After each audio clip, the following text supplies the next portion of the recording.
changed it to the live screen because I was enjoying you vibing to the music. Oh, yeah, let's go.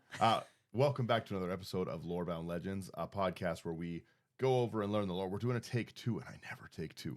I never do a take two. I wasn't going to tell anyone. It was going to be a secret. Yeah. Yeah, no, we had an issue with the video, so we're going to do it. We weren't too far in, though.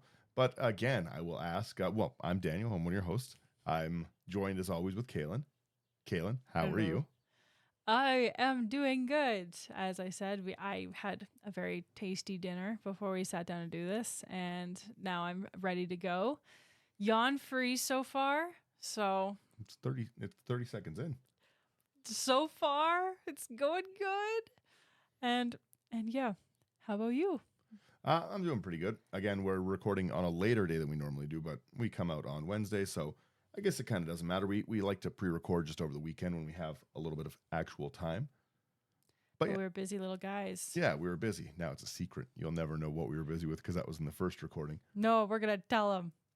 You No. have a special interest that you're Oh, getting into. Yeah, sorry, I am. That was fun. Yes, I'm all excited to get back into doing paintball. I used to play a lot of paintball when I was younger, and yeah, I don't know why so many people are starting to get back into it, but it's just been pretty fun. So we looked at a bunch of just new markers and everything like that, and I'm trying to convince you to come play a little bit of paintball. And Last time I played paintball, I got hit and I cried. So You'll be okay. No, it's scary. I don't like it. yeah, I'll let you make a little sprout on your helmet. Yep. Boop, boop.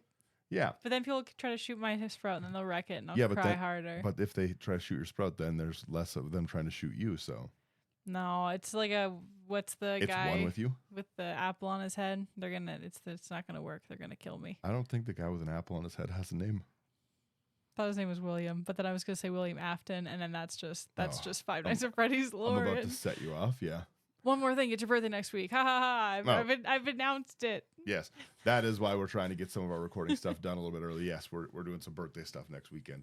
I never talk about my birthday. I know that's what you said, so I Yeah. was making sure we did again.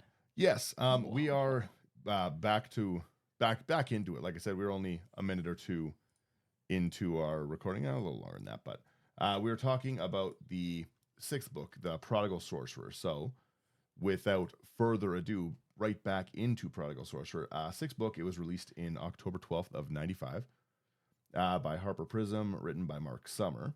Sumner? Yeah, I saw Summer too, and then I did like a triple take and realized. Okay, well, Kailyn can read better than me. Yep. Okay. Don't forget it. All right, fair. Yeah, no. Yes, so Mark Sumner. Sumner. Summoner. Summoner. No. He summons the things. Yep. There you go. He yeah. summoned this book forward. This is the book cover. I guess I can try to get a bigger picture of it here. Nice little book cover there. I can't really see it, but trust me, it's there. So, Yeah. without further ado, we'll jump into it. So the plot is the human leader Taggart Tarngold devises a plan that could bring harmony to his war-ravaged home, a valley where 3 races, the Viashino, the Garen, and the humans, have lived in perpetual strife for centuries. And I think Garen means elf in this. Interesting. If I click it, it goes to elf. So I'm going to go with yes. Okay. Yeah. But we were talking Viashino. So again, I'll pop up the scary picture of the They look Viashino. spooky. I They don't look like like weird skinwalkers, and I don't like that. Yeah. Scary reptiles. They don't look friendly. Yeah, they don't look like buddies. But tell us a little bit about the Viashino. So the Viashino is an obsolete creature type. It's predominantly used for cards depicting red, describing intelligent bipedal humanoid lizard folk.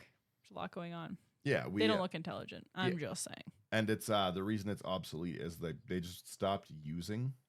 They stopped using it. Like there's only 64 Viashino cards out of the thousands and thousands. What the heck is a Beeble scale? Yeah, I was also just clicking that to see what it is. So, Beeble Scales ranking by Mark Rosewater of the likelihood that a given creature type will be reprinted in future sets.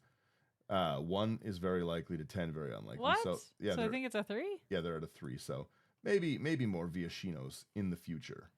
I like the Beeble scale. Yeah. Beeble. Beeble. So, You get it? the Viashino are descended from dragons over whom they exert some power. Viashino possess lean but muscular builds and can be agile, quick, and vicious when necessary. They don't look friendly. Yeah, they generally come in shades of green, brown, and red and prefer arid climates. All right. So take us through a little bit before we even get into the book. The history. Yeah, I think this was the first time the Viashino were in Magic, is this book, so. Okay. Before they appeared on cards, the Viashino were mentioned in the Prodigal Sorcerer novel. There you go. The novel came out a year before Mirage was released, and the Viashino were a creation of Mark Sumner for this novel, and the team behind Mirage liked them enough to incorporate them into the game. Oh, that's fun.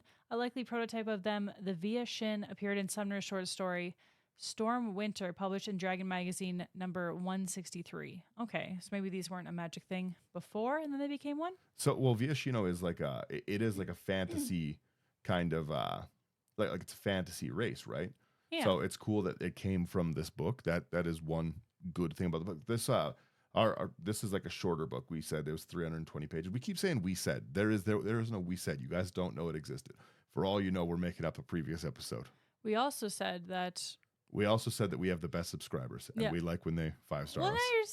now you're making it sound like we didn't think this. No, that's what we always think. We always say this. Yeah.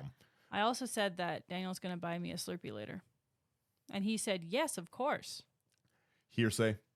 Hearsay? No one knows. It happened. Strike it from the record. So yeah, very, very cool. Viashino were introduced in Mirage, like you were saying. The Lizard Warrior from Portal depicted a Viashino, but didn't have the subtype. The creature type returned in Visions, Urza Saga, and later sets. Ooh.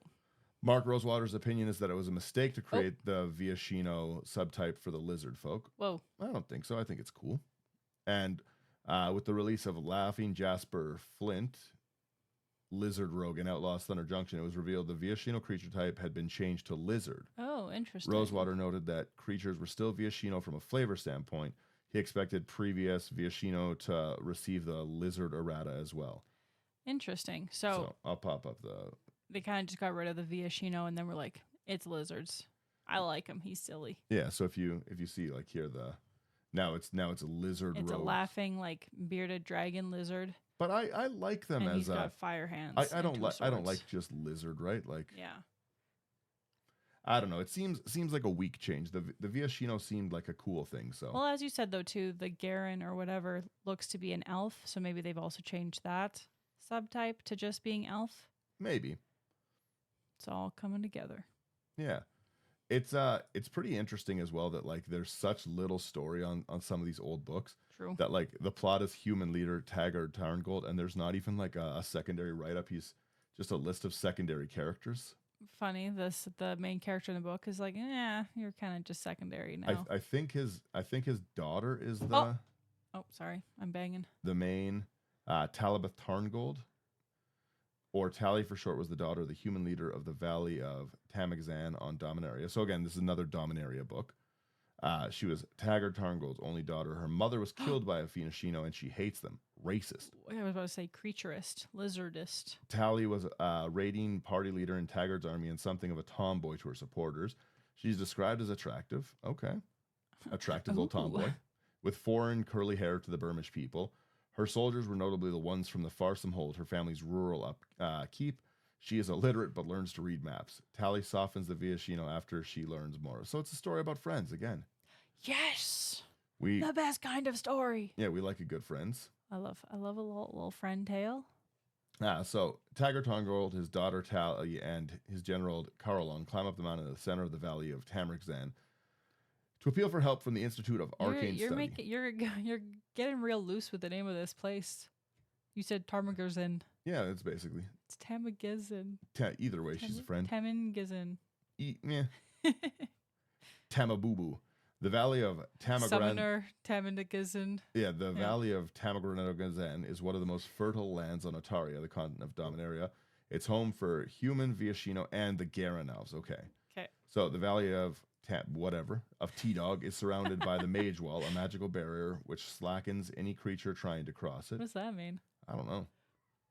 This shield created by the Mage was successful in keeping foreigners out of the rich lands of the valley. Unfortunately, the three races there weren't living in peace. Okay, so it keeps everyone else out, but everyone who's there is not cool. They're trapped. Just quickly looking a word up. Made or become slack. That doesn't really help me. Yeah, what does slacken mean? Make or become slack. Yeah, what is that? Which slackens any creature? I don't know. Yeah, I think it's just like they like slow up get to make loose. less active, slow up. I think it just makes them like, eh. They're like Maybe it limp. freezes them a they're time limp. barrier. Either way. They're limp. They can't get past. And then Carolon of Sashram, Carolon Fee of Volt. Oof, there's a lot of words. Wow. Of Volt. You know what? You go ahead, take this one, please. Carolon of Sechem Carolon Free of Volatin Hold was a female general for Tagart Tarngold's army in the Dominarian Valley of Temengazin. Boom. Nailed it. Yep. Okay. Yeah. I didn't speak slow or anything. It's okay. Carolyn was an older, beautiful woman. Are all these women beautiful? If they're all beautiful, none of them are beautiful. Yeah. If These they're are all all- tens, they're all twos. Yeah, they're all mid. That's also wild. If they're all tens, they're all twos. Jeez. My limits are too high. Okay. All right. An older, beautiful woman that Talibeth Tarngold believed would marry her father, the widower. After Tagart was assassinated...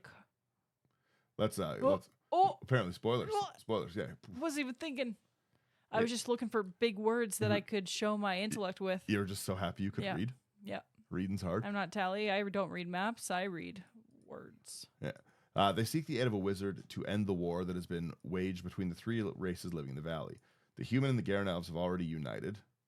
Taggart now convinces... Come on. What are these names? Allegarius Timony to accompany to defeat the Burmish. What are the Burmish? There's a lot going on. You're doing your best. Yeah, it's a lot. This is you. This doesn't look like a big synopsis. This will be quick. There's a You lot. with the names? I'm gonna be Sweat. 13 minutes to try and pronounce the continent.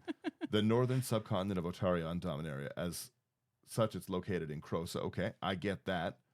What is the Ingjaga race? Wow. Okay, It's the home Viashino. of... Why do they just keep renaming? Just call them Viashino. Lizards. So the most fertile land, the valley of Tamanganzin, is located in the middle of the subcontinent. It's inhabited by three main races. Valley is protected by a magical shield. Yep. The Institute of Arcane Study is the magical school placed in the center. There is a mage well hub located, the artifact that sustains the magic shield. Okay, that makes sense. Burmish is the biggest city. It's mainly inhabited by the Viashino. The Garen Highlands is the western part of the valley, and there's the most fertile land. Human holds are the east.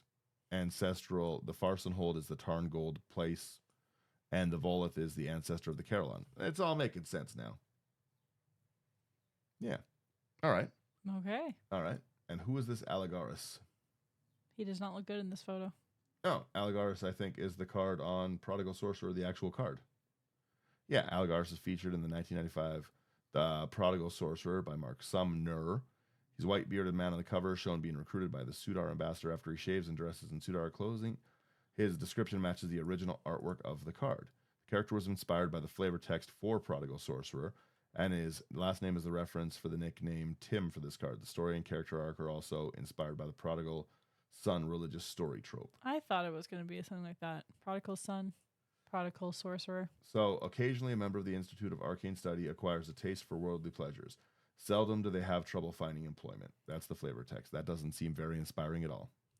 But I'm inspired. But back to Allegariolo, a member of the Institute of Arcane Study on Dominaria and an expert in the Institute's collection of magical artifacts. He was Wizard of Little Wisdom, roasted. After living, learning, and studying artifacts atop of a mountain, he held very little practical experience with magic or combative spellcasting.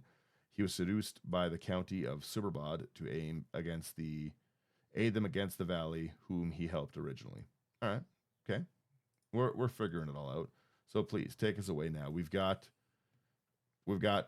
Targard and Tally. We've got a general. It's all making sense.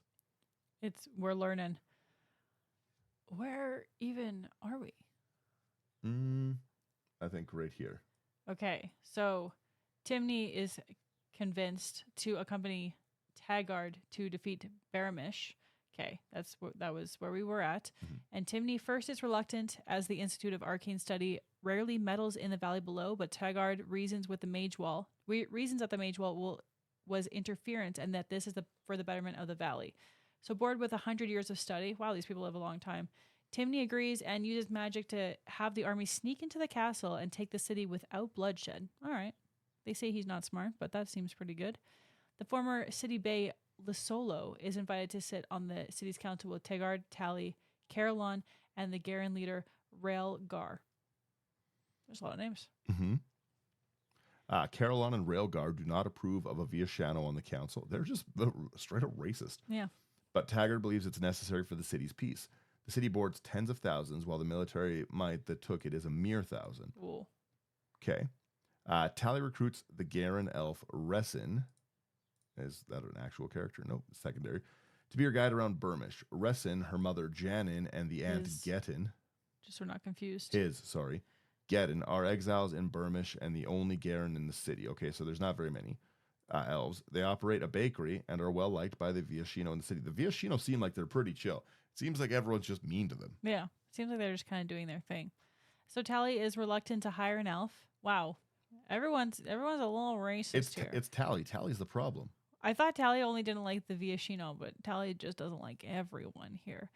Tally is reluctant to hire an elf, but has even more tension with hiring a Viashino. I'm racist against this group, but I'm more racist against this group, so fine. Her mother was killed by a Viashino. Understandable, I guess. During their tours at the large city, she warms to the elf boy, who is quite close to her age. Ooh, some brackets. Ooh. Some and love. To the Viashino culture, especially the word carving in their temple. Okay, so she's maybe relaxing a bit. Yeah. Aligar's Timney becomes restless after helping them secure the city. He's sent to do minor improvements, such as using magic to aid in refuse removal or keeping the city streets clean. Ursal Daliel, ambassador to Hemnarch. This was terrible writing, just based on these names. These are horrible, horrendous names. They like put the names in like a randomizer, and they were just like, okay, with these letters, give me a name. And it was like Ursal Daliel. I'm never playing Scrabble with Mark Sumner. That's funny. Yeah. He's just like, oh, this is actually a type of lizard creature. So Hemnarch Solon. Yeah, I just made this. It's everyone knows the Viashino or giant lizard dragonoids. The Garen are elves. Why don't you just write down elves? Because I don't have the letters, okay? Yeah. Garen, what does that mean? That means elves. Yeah. What are you going to do about it? Trust.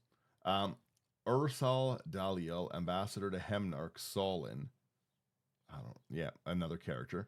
From the nearby country of Suderbod, notices his menial work and befriends him. Meanwhile, he deviously hooks Timney up with drugs produced in Suderbod. So they're just drugging Jesse. Timney. Timney. We need to cook. Who cooked here? Taggart Torngold is assassinated with a Viashino crossbow. Okay, so Tally's mother dies to a Viashino. Her dad dies to a crossbow. I wonder who's on the other side of the crossbow, though. Bum, bum, bum. Immediately after being declared king. Okay, so Taggart was king, and then he was shot, and Caroline assumes power. Caroline and her men. Oh, right, Caroline is like the beautiful woman, beautiful older woman. Yeah. Yes. Caroline and her men find Resin with the crossbow and accuse him of being the assassin. Who the heck is Resin again? Is that the elf? Just a random character, I think. Yeah, where was Resin? Yeah, that's the Resin. That's her buddy. Yeah, that Tally likes. Yeah. They accuse Resin of being the assassin. Caroline is later revealed. Oh my goodness, this is the fastest summary ever. That's what I'm saying. Caroline is later revealed to have been part of the conspiracy to kill Taggart, and she starts an open xenophobic war against the Viashino in the city and against the soldiers from Farsenhold who are loyal to Tally. Whoa. Just come right out and say it. So Tally teams up with Lisolo, despite her prejudice towards the Viashino. Even while knowing that it's not them who actually like killed her dad and stuff. They still killed her mom. That doesn't take away killing her mom. But they're warring. That's true. You know what I mean? Yeah. Like you kind of can't pick sides. You kind of need who you get, I feel like. Yeah, but like it's just like, all right, like I understand that they did orchestrate the plot, but yeah. I don't like these lizards. Yeah, I don't like these. Wow, why'd you say it like that? The hard D on the lizard? Lizards. Lizzas.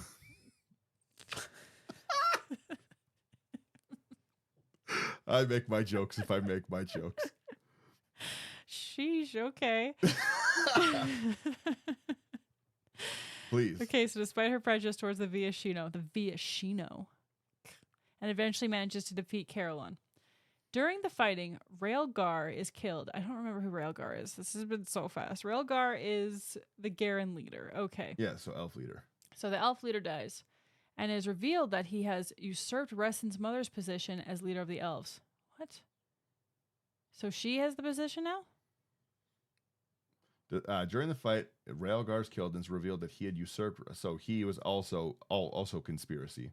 Oh, okay. His replacement allows Reston's family back into their community. So that's why they were exiled. Okay. Oh, okay. During this time, Ursael Delil and Algarius Timney disappear.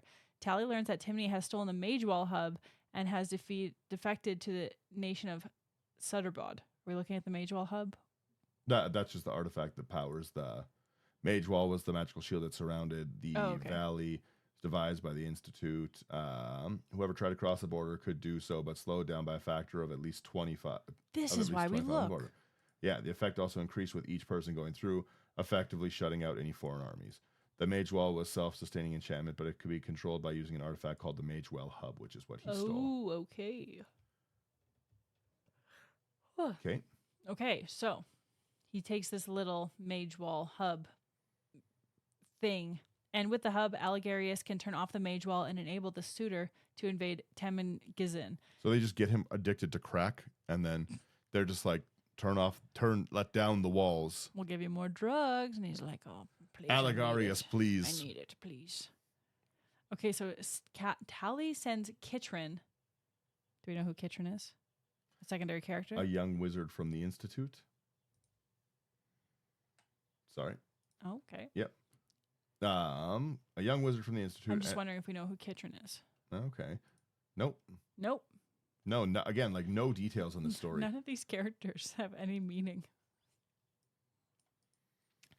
Okay, sorry, I thought you were reading this. Oh, yeah. Okay. Oh, yeah. And Reston to find Timney and Sutterbod. The two get captured by Suitor, but manage to escape with the help of the now drug befuddled and repentant Timney. He's just a drug addict, okay? Yeah, but he feels bad.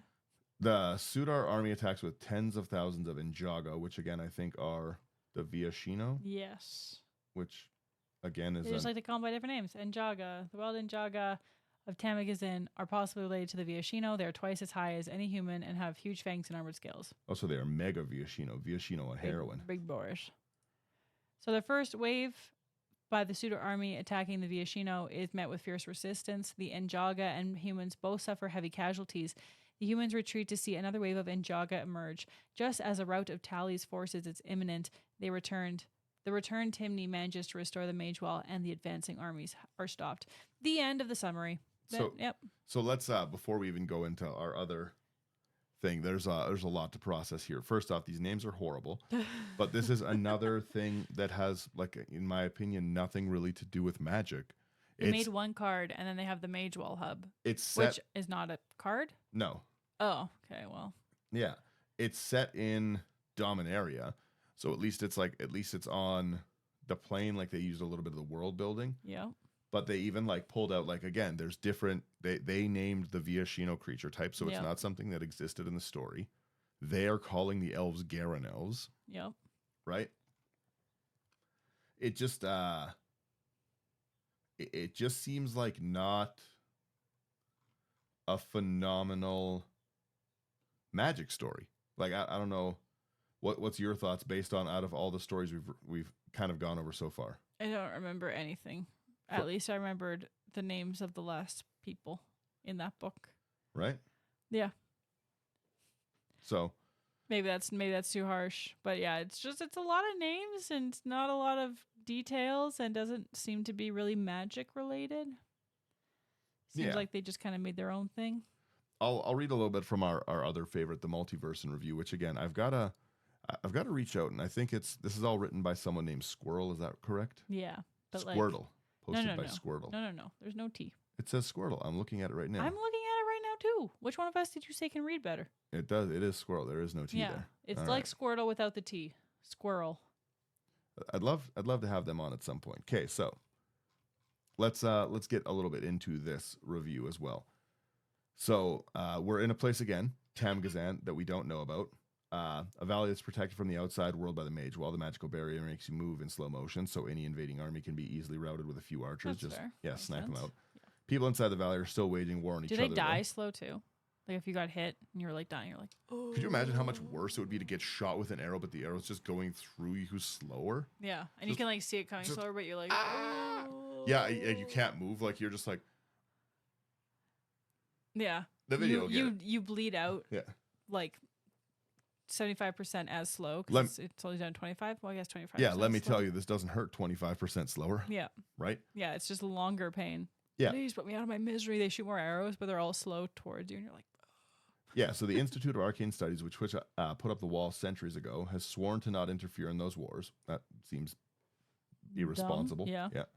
But when if they made this like thing that could slow everything down, why wouldn't they just stop war on the continent by being like, we're gonna make like secondary ones around these cities? So like if you want to come and go, you have to do it slowly. So you should be peaceful, otherwise you're gonna get bonked. You're gonna get wrecked. Yeah, right. Yeah. When the human leader Taggart Tarngold asked for help to defeat one final city without bloodshed, thereby uniting the entire valley, the wizard Alagars decides to break the rules. He puts all the Viashano in the city to sleep, and Taggart marches in and takes the throne. That seems like kind of hacks, right? Yeah. Why are you blowing up so much? No idea. This should be off. Now it's back. Ba ba ba. Please carry it on. Our main characters, as we said, are Tally Tarngold, daughter of the king, and Ressin, an elf boy whose mother was exiled from her community and now lives in the Viashino city. And Tally is charged by her father to learn the ins and outs of the city, and she enlists Ressin's help. Turns out, though, that the leader of Taggard's elven allies, Raelgar, wants Ressin's family dead for some mysterious reason. Just like last time, it was some vague reason and some vague spell, and yeah. Before they can come to a head, King Taggart is assassinated. Bum, bum, bum. His dream of uniting human, elf, and Viashino was already facing opposition from xenophobes on all sides, but now Tally must do everything in her power to keep the coalition together, especially after she learns that Algarius has stolen the Mage Well and defected to the nation of Sutor. When the hub Algarius could undo the wall and allow the Sutor to invade Tamagazin, well, it is in a state of chaos following the death of the king. Man, this like the names of the village and valley and stuff, they're too hard. Tamagazin. There's a lot. Yeah, right? I can't even say that like normally. T-Town. Yep. Tegazin. Taziki Town. Yep. There you go. Where are we here? Sorry. We are next paragraph, my friend. This one. Yes. Taggart's second in command, Caroline, turns out to be the one in on the Sutor assassination plot. Bow, bow, bow. Tally teams up with the deposed Viashino king, despite her own prejudice towards the Viashino. I didn't know she teamed up with the king. Yeah, see, that's kind of cool. Yeah. And eventually manages to defeat Carolorn. During the fighting, Raelgar is killed and it's revealed that he had usurped Racine's mother position as the leader of the elves.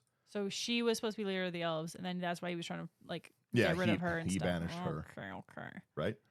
I gotcha. His replacement allows Racine's family back into their community. I have no idea why it says the book ends suddenly without resolution. Yeah. Whoever wrote the summary must have an incomplete copy of the book. I don't know. Doesn't seem it, right? Yeah, it just kind of ends there. So while this is going on, Ressin himself teams up with Kitrin, a young wizard from the Institute, to steal back the Mage Well hub. They get captured by the Sutor, but manage to escape with the help of Algarius. And it turns out the Sutor had been treating him like crap, which led to his defection. His brain is still fried from all of the drugs, though. That's why he's a dumb wizard now. Tally leads the remnants of the coalition against the invading Sutor. Just as a rout of her forces is imminent, Algarius manages to restore the Mage Wall. The day is saved, and Tamagazin can return to splendid isolation. That sounds like a bummer. Yep. Okay. Since we now reach the novels I've not read myself, this is their take. The first thing I did was pick up the Prodigal Sorcerer and look at the back to see what I was in for. Well, they put Prodigal Sorcerer, obviously I know deer, swamp. Now, granted, a bunch of characters do happen in a swamp, but come on. If all the cards could reference you have to settle for is just a swamp, that's really funny. Still, we're moving slightly closer to the game this time. Algarius' character arc is clearly based on the Prodigal Sorcerer's flavor text. And we got there's so many good flavor texts in Magic, though. This is wildly weak one, like, oh, this sorcerer likes drugs. Oh, all right. It doesn't say that as his flavor text. It's basically the flavor text. Occasionally, a member of the Institute of Arcane Study acquires a taste for worldly pleasures. Seldom do they have trouble finding employment. I don't know. Yeah, I don't know. Okay. We're still moving slightly closer to the game. Um, his where are we even? Algarius is actually the beardly fellow on the cover. Okay, because there's two guys on the cover. And the guy next to him is the suitor ambassador that gets him hooked on drugs. Okay, that's a bummer. No, I thought it was the main characters, but no, it's just a guy getting peer pressured. After he defects and shaves and he dresses up in suitor clothing, then his description matches good old Tim's original art perfectly. Other than that, no mention of planeswalkers, mana, or colors of magic, no ties to previous novels, not even any recognizable spells or monsters. Exactly what we were saying. Right. The only other magic reference in the book are to the amulet of Krug and a millstone, which are listed among the artifacts of the Institute, but neither has any bearing on the plot. So it says, but wait, what do you say about the Viashino? Those are unique to Magic. Well, here's the thing. The novel came out exactly a year before Mirage was released. The Viashino are a creation of Mark Summer for the novel, and the team building Mirage liked them enough to incorporate them in the game. So at least that's a positive thing from it, right? The Viashino warrior looks cute. The other guy Yeah, looks like, oh. spooky. Yeah. It says, when traveling the Great Desert, avoid wearing the scales of lizards, for the Viashino rule the sands and look poorly on poorly on the skinning of their cousins. That's fair. Yeah. Who doesn't? That's my Uncle Hank. Right? Hank. You got Breaking Bad on your mind? Yep. Jesse, we need to give Allegarius the meth. He's going to take the mage wall. Jesse. Yeah. This gives me a chance. To prove my honesty. The last week I said, forget a book for not having to do with magic. They basically like the plot. I don't think it sounds very good. Again, we didn't really. It's not like we have the book available. We have a summary to read of the book. Maybe it's a great tale, but from what we've heard, doesn't sound. So it says at least that there's like good character building in the actual novel, like time for the characters to talk about the food they like and like so character building. But it doesn't seem they did anything with the characters ever in Magic, right? Yeah. It seemed like the one girl, Tally, doesn't like lizards, and she just keeps not liking lizards.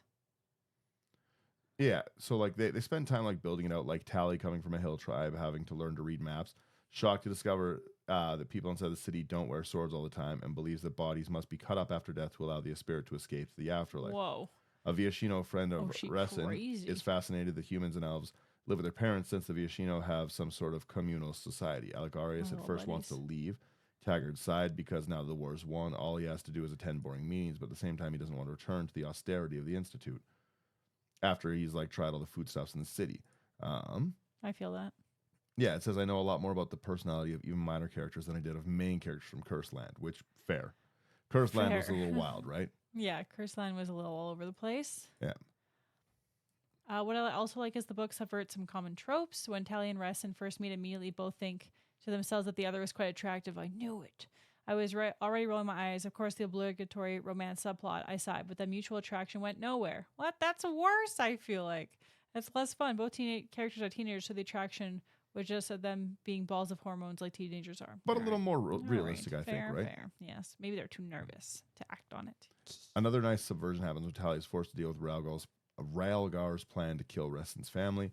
Her dad will not stop Raelgar since he needs the elves for his alliance. Whoa. You'd think this would lead to Tally getting into a huge fight with her dad, maybe running away to Resin, but no, she does voice disapproval, but accepts that holding coalition is the utmost important. Interesting. So she warns her love interest. That's it. Fair.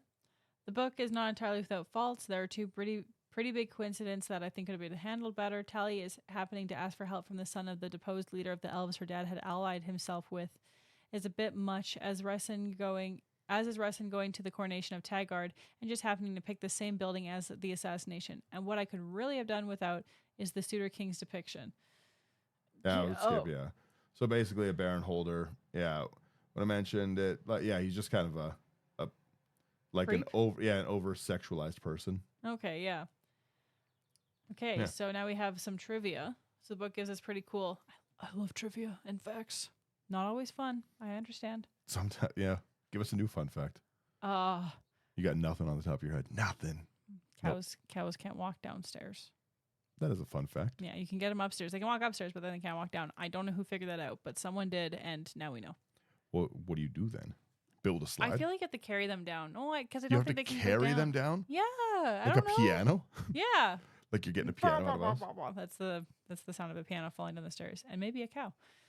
This fact became not fun. No, actually, it ties in super well if you continue reading. The book also gives us a bunch of cool factoids about Viashino. Their city does not have any stairs. You got it all They're figured cows. out. They're actually cows. Cow lizards? Cowashino. That's pretty good. Thank you. That's pretty good. I'll give you that. Thank you. They prefer to use climbing poles. I don't think cows can use that either, though. Older Viashino retire to the breeding house.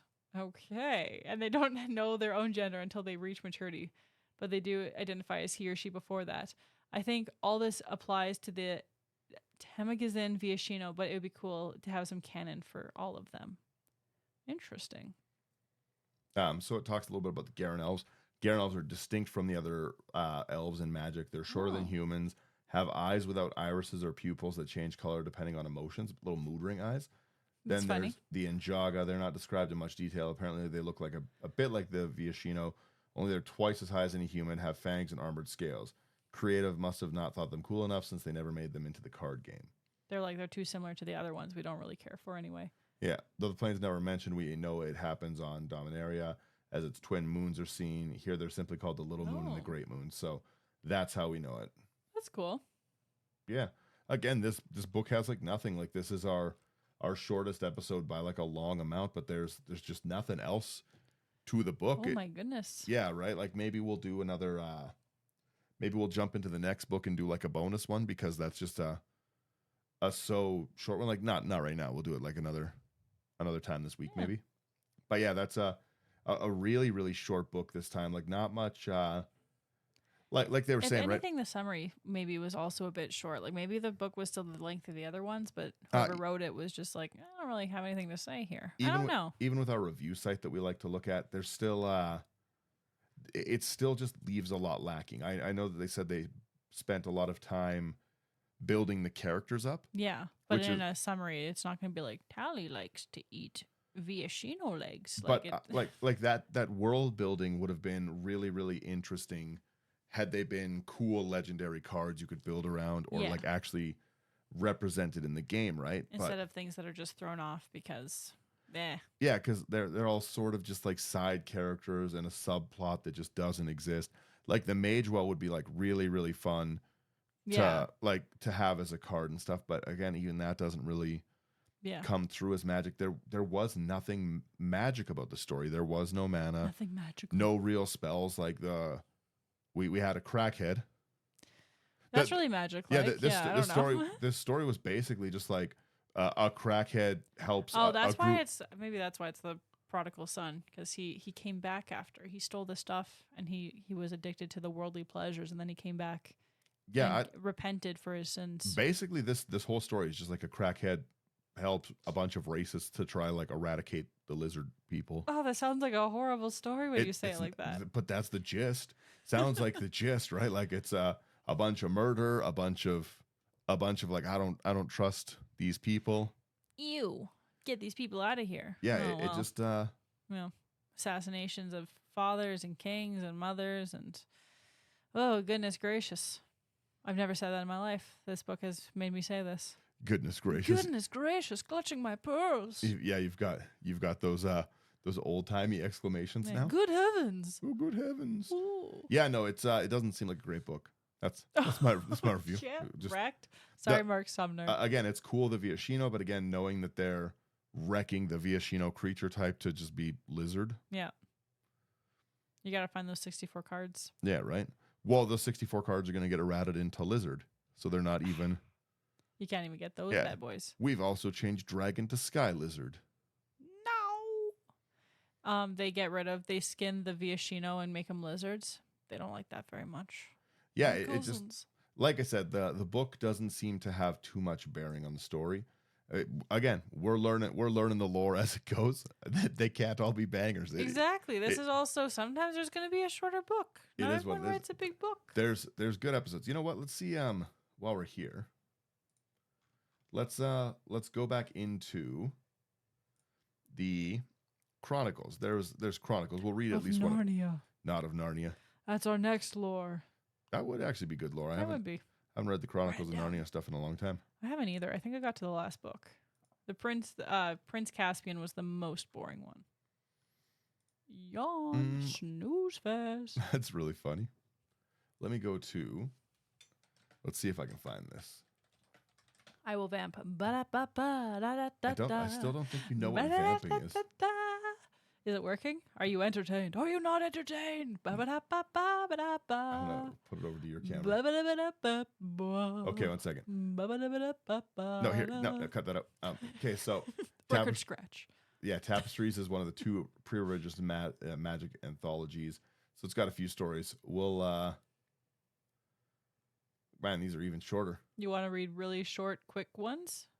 Yeah, we'll read 3 of them, and then we'll wrap it here. So, what's Thief's Flight about, Kailyn? Take it away. Thief's Flight is written by Carla Montgomery. Kyrie? Immediately stuck? Kyrie, a member of a barbarian tribe that utilizes flight spells, has to nick something valuable from a tomb as a rite of passage. Lifting an ivory cup summons a Sarah angel who chases her. Oh, yeah. We're looking at some things. Yeah, these are actually some cards now. Yes! The really short stories are going to give us actual things. Mm-hmm. Kyrie loses the cup, but when she wakes up, she discovers she's still clutching a Sarah angel feather, which is even more valued in the eyes of her tribe. The end. That would still be a cool story, right? Yeah. We have What's in a Name. So, Loot Niptail is an amnesia-afflicted wizard who is a refugee of a planeswalker fight. Again, these are actual magic things. Yeah! Summoned to do battle and then left behind when the planeswalkers were done. Rip. He's picked up by a group of cat warriors who see him as their loot and dub him Niptail. This is your warrior subplot. It's my warrior subplot. Niptail, because he doesn't have one. They're so confused. A Crookshank kobold named Dreadfang forces Loot to do his bidding. The kobold wants to steal some items from a tomb, but the items are so cursed that if you remove them, they will bring ruin to all of your name. Well, his name's Niptail, so what are we gonna do? Yeah, Dreadfang ruins Loot doesn't have a name and can thus get around the curses. But Loot does have a name, so now all the Loot is cursed and the kobold dies. That's very funny. These are fun, like little, like almost, what is it called when you get like a little lesson at the end of your tale? Parable? Yeah, exactly a parable. I think so, yeah. Yeah. The Brass Man Who Would Sink, written by Hanovi Braddock. A boy is being forced into marrying a local noblewoman. Ugh, hard life. But he is told he can get out of it if he can do impossible tasks, like tilling an entire field in a day. He finds a brass man who helps him complete all the tasks. The brass man asks if he's allowed... Whoa, this is so creepy. What the heck? The brass man asks if he's allowed to sink into hell after each chore. That's me at the end of the day. Am I allowed to sink into hell, Daniel? No, you have to work tonight. Yeah, please. you got work, please. But the boy's love interest keeps saying no. What the heck? The brass... Okay. Then eventually the noblewoman takes the boy and the brass man away. Now the boy finally gives the brass man permission to sink, and it drags the noblewoman down with him. What the heck? What kind of parable is this? This brass man is a demon. Can I sink into hell, please? I've tilled for so little. I've tilled the whole field. Please let me die. Yeah, please. It's like, oh my goodness, dude, are you good? Honestly, these are so fun. These short stories are more entertaining than the last book. r/2 sentence horror stories. It's just like a fun little quick thing. We have Inheritance, written by S.D. Perry. A girl lives in a village with only boys and women. That sounds like a normal thing. No, okay, just I do boys too. and women, no men. Okay, but she's a girl. Yeah? She lives in a village with boys and women. If you read the next sentence, you'll realize that there's no men. When the boys get older, they get sick and are quarantined until they die. Yeah. But then the girl finds out that all the children are children of the rag going man. On? Can you look up the rag man? What the heck does that mean? And the boys turn into ragmen themselves. She turns out to be special because she is the first and only woman to be changed. Ew. What the heck is this? Look up the brass man too. I want to see the boy. 1 second here. This thing is horrifying. This is horrible. Yeah, I would also only want there to be like women in my town if this is what the men turned into. No, thank you. No, thanks. That's horrifying. It's like I don't even know. Like Freddy Krueger with more clothes. I don't know. More clothes on his hands. He got some on his face. Oh my gosh. The brass man's also terrifying. He's like Iron Giant, but with one blue eye staring at you. I'll zoom us right in there. Just zoomed me right in. Too close. I'm feeling attacked. Okay, well, I've zoomed enough. I've zoomed too much. You went too far. He Yeah. went too silly. Oh, there's more. There's more lore about the brass man than I that. said we should have gone into these things. Oh my goodness, how is there more lore about this than the entire story? It appears in a game, it said? Yeah, brass men were ubiquitous mechanical warriors seen in the pre-visionist lore. They originally were inhabitants of the city of Brass, which is again a magic card created by Fatima to keep her company in her grief and rage. Clumsy and slow, they were mechanical, magical constructs of limited intellect. Phenomenally tough and capable of withstanding extremes of temperatures or weather, they, however, suffer from a strange malaise. Any action they perform ceases to use extreme effort, and they can't function without regular infusions of mana. Some regards of the castle El Hajjaj. Yeah. Yeah. They're also seen many other times, including Dominaria. Oh, Pharaoh let's go. summoned one in Olgotha. Cassie from being mauled by the Black Carriage. Some are also used as warriors under the command. Caldraith of Golthanor on Dominaria. To be my honest, goodness. it seems like there's like way more story of all these people here. Yeah. Let me look at loot.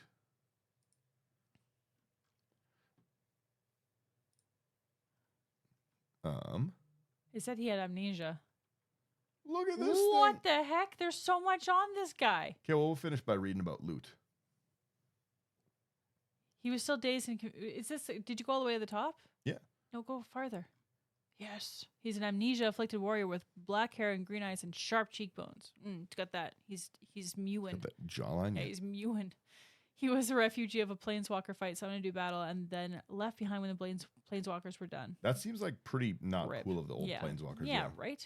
You say that the planeswalkers aren't good people. Yeah, it was during this blow that he got banged in the head and lost his memory. Boof.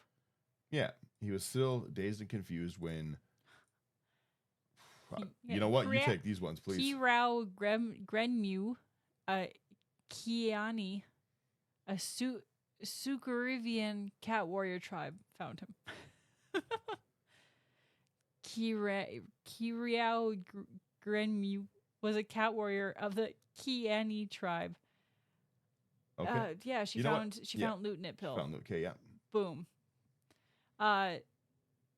Shinra, one of Kirao's warriors, attacked Loot, thinking him simple prey. Loot easily fought him off. Kirao tried next, but was easily put down. Put down? Put down? Mow. Mow. Loot, No! Loot remembers little of this combat, but afterward, the cat warriors decided to take responsibility and nurse him back to health. Upon waking, Kiaro took him for her mate. Whoa. Nice. Meow. He took the name Loot Niptail. Loot because he found it better than Precious, Oh. Kiara's idea, and Niptail Aw. as a shortened form of Nipped Tail. I like Precious, though. Gollum would love him. Loot was involved in a short adventure to the Perigenitor complex. He and his companion Kiaro and a nameless Benelish hero. Nice. A card. And the dwarf Corson. Again, there's so much more. Wow. Again, Corson Wow. also summoned by a planeswalker and abandoned. Yeah, so a bunch of this story basically is like this planeswalker summoned a bunch of monsters. This is scooping. This is why you don't scoop. Know that you're just abandoning. If you scoop in the middle of a game, like against a Toxrill, it's inside jokes. But if you scoop against Watch the game. yeah, if you scoop, then this is what you're leaving behind. You're abandoning your friends. No. No. You why would you ever do that? Okay, so they were lured by a Crookshank Kobold broodlord named Dreadfang. Dreadfang held Dreadfang's a dope name. It'd be a Dreadfang great is a dope name. band name. Or like a name for a person in a band. My name is Dreadfang. Yeah. Dreadfang held Corson's brother and nephew and forced Corson to lure Loot to the complex by telling him that was where the woman named Anathia, who looked a lot like Loot, and that she may have been his daughter. Dreadfang needed Loot to defeat a powerful curse guarding a treasure trove within the complex. The curse read thus: "Wary must be he who steps yet closer to this treasury filled with things of fame. Enter here and steal just one, and cursed will be all of your name." Oh, sheesh. That's you, please. Okay. Dreadfang sought a suit of armor that would heal his body but dared not take it. Loot, Dreadfang reasoned, had no name and would be immune to the curse. Loot did as he was told and retrieved the armor. He then began hurling coins and other treasures, hoping to distract the kobolds, but it did not work. Desperately, he took up a sword and attempted to strike Dreadfang with it. Instead, he slipped on one of the rubies and dropped the sword. Then he realized what had happened. Because his name was Loot, all the loot was cursed. Understanding this, he challenged Dreadfang, claiming he was omnipotent an omnipotent planeswalker. Dreadfang did not believe it and attacked with a sword Loot had recently dropped. The looted sword, now cursed, turned to its user and impaled the kobold. Whoa. Afterward, Loot claimed the rest of the treasure was true trash and not loot at all, and that they ought to clean the trash out. Interesting. That seems like a pretty catch-22. This is garbage. Load it into the car. Yeah. It's kind of fun because in the new Magic story, I'll quickly pull this up here. I will vamp. No vamping. No. But Oh, so cute. in this is a new. I'll pop this up on the screen here. I like them. Loot the key to everything. It would be fun. The Vault's ultimate prize wasn't exactly what Kailyn had imagined, but it would be fun if that was the tie-in and that this was the loot that they were talking That about. would be Loot pretty Niptail. cool. Yeah. Oh, because he's a little cat too. Yeah. Yeah, I like that. I like tying it in that way. In my opinion, that's how it works. That's canon. That's Yep. canon in our brains. Yeah. It is also kind of cool that that Loot was able to like curse all the treasure touching it because of the name Loot. That's interesting. Mm-hmm. Sometime later, Sopti Borth, an artificer of Automatown, a town east of Grover's Pub, in which Loot calls Junktown, was murdered in a workshop. Whoa. Loot was arrested for the murder Whoa. because a truth sniffer had picked him out. That's The me. truth I'm a sniffer truth sniffer. was a mechanical dog that employed the magical law of contagion, which states that items that have spent a long time in proximity to one another are connected to follow trails. That's kind of Oh, he cool. recognizes patterns. He's autistic. Yeah. Autistic dog. True. Dogtistic. Yeah, dogtistic. There was not enough evidence Autistic. Autistic. In fairness, you should explain that you are I have autism. you're allowed to make these jokes. Okay, that's fair. That's fair. You're not just bullying. It's who you are I'm as a not person. bullying a mechanical dog. There was not enough I evidence. relate. Okay. There was not enough evidence to determine who the murderer was because he had removed the knife and used a scapegoat ritual to sever the connection between himself and the evidence. The clue that supposedly identified Loot as the killer was a cameo brooch with a picture that it looked exactly like him, but was supposedly a representation of, I'm not even trying to pronounce that name. It's N. Here I go. Nicholsy. Yeah, N-CICZLI. Nick Kixley. Nick Kixley. Probably not his real name, since Nixiski was a pre-Sedetistic Sarpadian religion that meant inhuman, the last and greatest of the war priests. Was frequently summoned by planewalkers for duels and supposedly Why are you skipping never... that fun word? Yeah. You don't want to try the word priest? Nope. Chikoktan. Yeah, and was supposedly never defeated by any army. One day he was summoned and never returned, and his empire, without a leader, was destroyed by the progenitors of the early Sarpadian empires, Malkian IV and Argian Alchemist. Suggested that he had been summoned from the past, lost his memories during a battle, and became Loot Niptail. But Loot believes he couldn't have been a war priest or any kind of priest because he was an atheist, and probably because he was an atheist before he lost his memory too. That's really funny. I couldn't have been because I probably had a different religion. Or I couldn't have switched. This is obviously you. Couldn't be me. Yeah. Yeah. To prove his innocence, Loot would have to fight the Justicar, a four-armed hydraulic automaton. Well, it sounds like, was this like steampunk futuristic magic? Kind of. It seems It's that way. spooky. What the heck? How is there so much more here? What the heck? Yeah. Anyway. All right. This is a better story than the last one. Yeah, I'm intrigued. I should rename. I'll name this episode. What is it? Prodigal Sorceress and Loot Niptail. And Brassmen and all of the little guys. I'm gonna keep tapestries on lock just in case. Yeah, I like tapestries. Yeah, There's a we've lot got going on here. To be honest, I want to read more about tapestries. I am interested in this lore. Sorry, Mark Sumner. You I keep apologizing. You keep reading here. Yes. Where did we even end off on? Okay. Four-armed hydraulic automaton, Haspian Chastoril, a salvager, has tried to convince people that it was an old imperial device that he found and repaired before he arrived in Automatown. Malkian led Loot to the Justicar court across the town square from Sopti's workshop. Before the fight, Haspian removed the creature's one-eyed crystalline eye. The creature's one-eyed crystalline eye, Justice must be blind, and the Justicar's left horn was filled with Sopti's blood.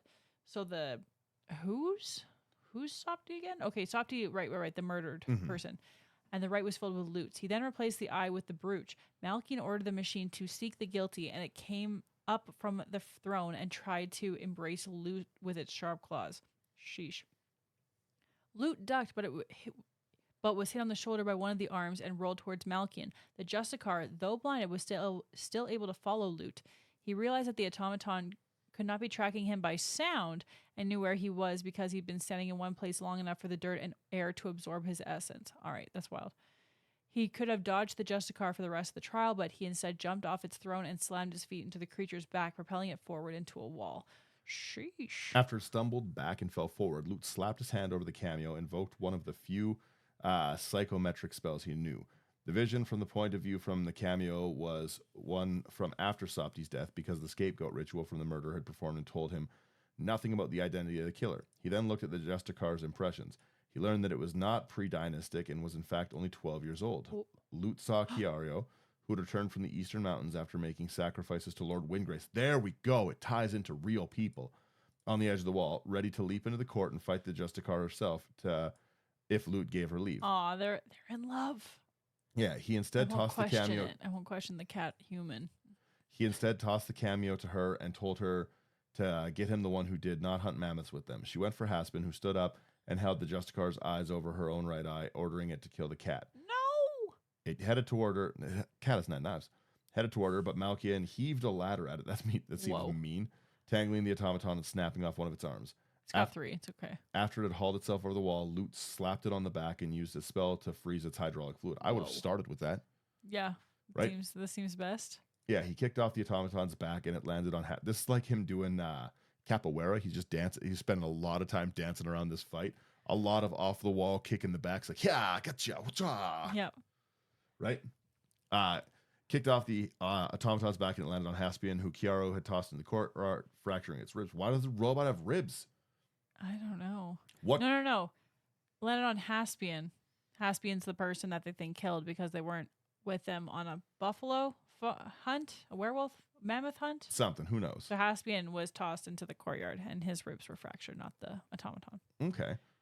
Malkian and Kirio dropped over the wall, and Kirio removed the automaton's head, letting it dangle from her hand by one of its horns. After the archaeologist asked her why she'd gone for Haspian after Loot tossed her the cameo, she told him that Haspian's scent was the strongest one on the cameo, implying that he had spent much time with it. Malkian suggested that he had discovered the cameo, but Loot claimed that Haspian had created it. Because of all the pre-dynastic artifacts were poor forgeries, everyone in Automaton believed that his skills were limited, although, according to Loot, he was actually playing the buffoon to trick them later.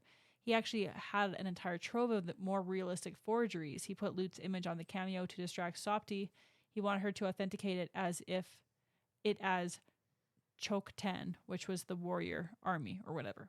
If she did, he could use the endorsement to legitimize the rest of his forgeries, sell them, and make a fortune. Oh, he's a little trickster. He overstepped himself in forging the cameo, and Sopti threatened to expose him as a fraud, so he killed her and used the scapegoat ritual to sever all links between himself and the evidence so he could frame Loot. Neither the brooch, which Kiro knew Haspian had spent a lot of time with, nor the Justicar, which was found, in quotations, by Haspian, had any links to them, proving that he had performed the ritual and a search of his home would turn up the other fraudulent Chokten artifacts. Sheesh. Ugh.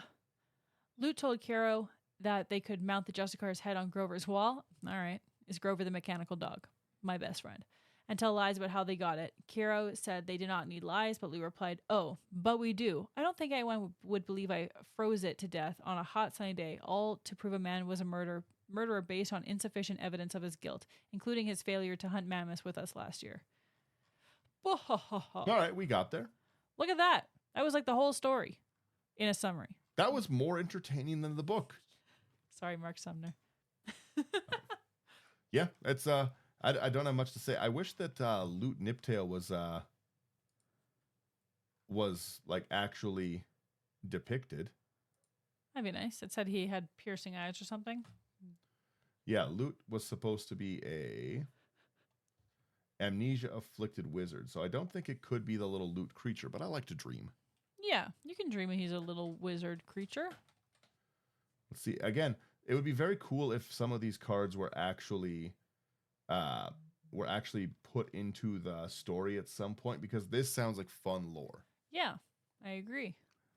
And with Windgrace, like Windgrace is a very major player, you don't know that name yet, but Windgrace plays a very, very big role in like the Brothers War that we keep talking about as like the actual like non-pre-revisionist parts. Okay. Yeah, that's it. Sweet. Okay. I thought that book sucked. There. Yeah, it wasn't great. Yeah. But I loved the short stories. The short stories were pretty good. Love a good little anthology. Yeah, it's the anthology is from 1995. Also, it's July 1st. Features it's edited by Kathy Ice. Features stories by David Drake Morgan, Llewellyn, and S.M. Sterling, and 14 others. So it's a ton of short stories that actually, based on this, seemed pretty good. Yeah. Right? I liked reading the short stories. I liked the brass men. They were scary. And the ragmen. Yeah, the ragmen were scary. Terrifying. What the heck? I see them in my dreams. Can I, please, can I go into hell, please? Yeah, can I sink into hell? Sink into hell. That's what it was. Will you let me sink into hell, please? I've done my task. No. I need you to clean my room tomorrow. So I need you to stay around, please. Please let me sink into hell. No. Okay, so now you've done my room. I need you to go and like cut down all the trees by my house because they're cutting off my view and I don't like that. No problem. Can I sink into hell? No. I need you to run some groceries for me. Yeah, it doesn't seem great. They seem like they're pretty mean to the brass man. I don't blame him for dragging him the other things down to hell. But yeah, that's it seems like quite the curse. Like you do chores until someone lets you sink into hell. Can I just say also though, if I was having something do my like bidding and I was just like, oh, what a great little helper this guy is, and they came up to me and were like, please can I sink into hell, I'd be horrified and I would be very scared that they would be watching me while I sleep and they'd be like, please. Hey, brass man, is everything going okay? Is everything good at home? I thought the conditions here were pretty good. I thought you were liking this job. Yeah. Please. That's funny. Yep. Yeah. Well, we'll end there. Thank you guys for trying to get through whatever this one was. It was a lot, but it was fun. Yeah, it was a lot. It was thank you. No more. No, that was me just doing a little dance. No, I know, but no more singing in the song. You can't stop me. Can't stop, won't stop. You didn't bang on anything, so you get one. Yep. Yep. I've been twitching this whole time for the last 20 minutes. I can tell when we're getting to the end. True. Yeah, that's the clock that it's the more you start to move. Yep. But yeah, no, that's the end of the episode. Thank you guys for listening. Definitely check us out on the socials. Yeah. I don't get to do my song? Please sing us out, Kailyn. I'll go to our... Yeah, Kailyn, take us away.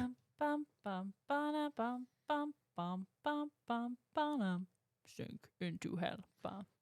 This is your techno remix. Thank you guys so much for listening.